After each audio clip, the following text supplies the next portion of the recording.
Hello everybody, welcome to my build guide for Path of Exile 3.25. This is for the Ice Crash Juggernaut.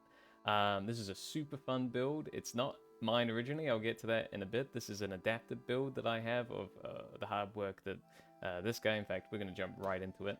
This guy here, the build creator, HeroEvermore on the Path of Exile forums, but this build is about the skill Ice Crash.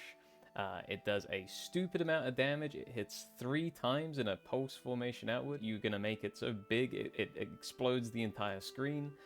You've got a 100% chance to hit, 100% chance to crit. You're going to freeze bosses, freeze the screen. Yeah, and with the tweaks that I've made over the last week or so, this build's in a super fun spot where you get the permanent 40 rage, permanent endurance charges, power charges, and frenzy charges, and you're just zooming around the map. Yeah, it's really fun.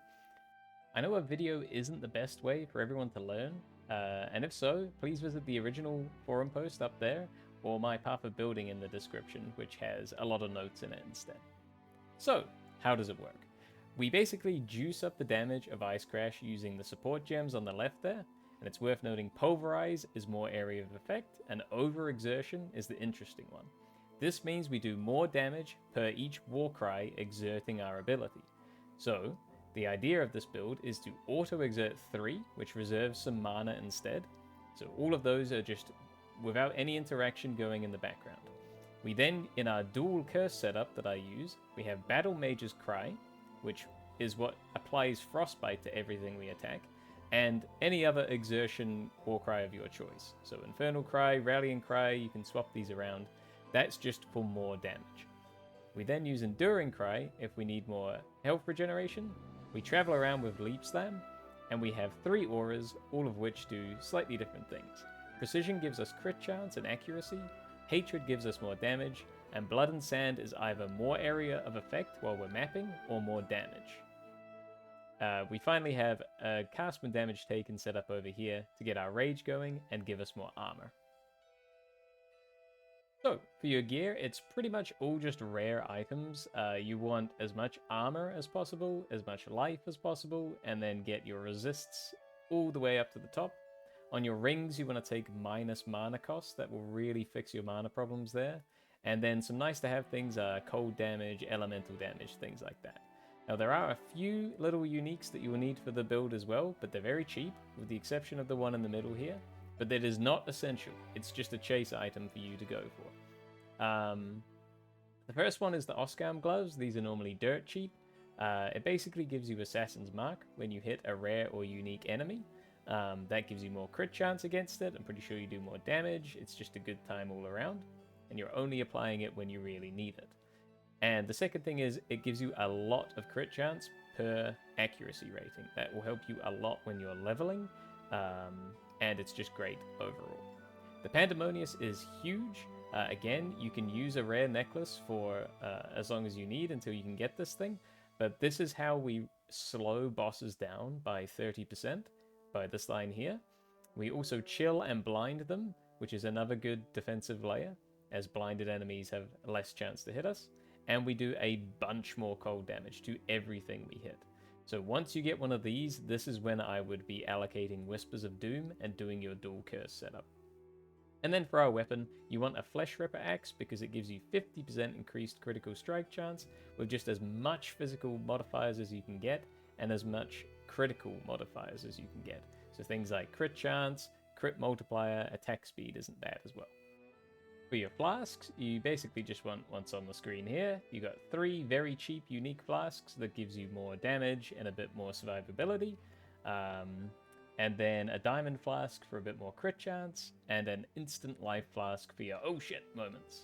Moving on to our Ascendancies, we take a bunch here to do with boosting our defenses up, which comes in form of Unbreakable, Unrelenting, and also Unflinching, which is on the way in the middle here. Now, Unstoppable is an interesting one. You will either take this one if, like me, you're using a dual curse setup, so you need rare boots with sockets in them, as we need to not be able to be stunned and to move fast. If you do use Calm's Roots rather than a dual curse setup, simply take these out and put the points up here in Unyielding instead. It's not quite as much damage, but it's a lot easier to get started with. So if you look at the leveling tree here, you take some two-handed nodes down here, some axe-specific nodes over here and down here, and then the rest is either endurance charges, life, or crit. There is one more thing worth noting, and that's this node down here. This is essential to the build, not necessarily on the tree, but in some form. You need life and mana leech. So while you're leveling or getting your gearing up, this is the way that I'd recommend doing it. A great starting point after the campaign is to use HeroEvermore's manual Warcry casting setup, which does not use a dual curse setup either, so you don't need to buy any expensive gear just yet. Essentially, it just adds in more crit nodes, Warcry nodes, elemental damage, and crit chance. The ones that I want to call out here are another endurance charge at the top here. Down here will give you a lot of crit strike chance against blinded enemies, which we always do with the Pandemonious necklace. And this wheel down here is massive in terms of cold damage.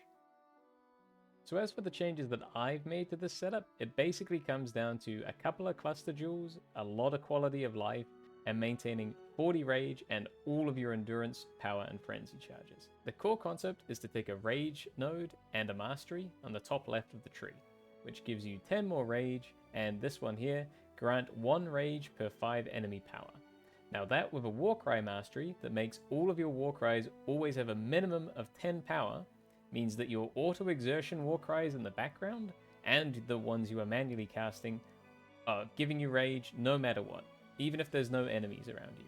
With the cluster jewel over here, not only will you have permanent onslaught through lead by example, which fires every time you Warcry in the background, Mob Mentality also gives a 25% increased damage buff and a 5% chance to generate endurance, frenzy, or power charges all the time. And so this is where my changes come in. So we put the cluster jewel down here, that's that medium cluster jewel we were just talking about, on top of a large cluster jewel. This just lets us get more jewel sockets on the tree to get us more crit multiplier with our rare jewels, and gives us a lot of attack damage, two-handed attack damage, and more importantly, a source of leech for mana. And that's from this node here, Fuel the Fight. It's worth noting I have a timeless jewel here. This is just giving me a lot more crit multiplier, but it's also giving me my form of attack damage leeched as life. So we have both of those again, rather than this node down here. Then we have that rage node that we just talked about. And this is something that you can do if you're a bit point starved, like I am. You can use an impossible escape jewel, which lets you put passives on the tree around the radius of the point blank node, which is down here. And that lets us get the really big frost one and Culling Strike rather than putting it on our weapon. You do trade out this cold mastery for it, but personally I think that our map clear is so fast already, we do not need that. I'd rather take more boss damage. So this setup is really, really nice and pushing 30 mil DPS at the moment.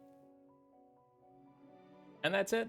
I'm sure I missed a bunch of stuff, so if there are any and all questions that you've got, please go to either my Discord that I've just created or the original Ice Crash forum on the POE link just here. Yeah, everyone is super friendly and happy to help and enjoying using the ability. HeroEvermore has done such a good job resurrecting the skill from the grave, so big shout out to him. I'll put the path of building that I use in the comments. I am continuously updating this as I get a chance to play the game. And there is a lot of extra info in the notes as well, which is good if you're not an audio-based learner. And yeah, last thought is that the build has a long runway to go. Like, I personally think that with a better weapon, my one is like okay, and way better jewels and a much better belt and all sorts of stuff here, we can really push how far this build can go. It's really, really fun, and I hope that this helped, and you give it a go. Cheers, everybody.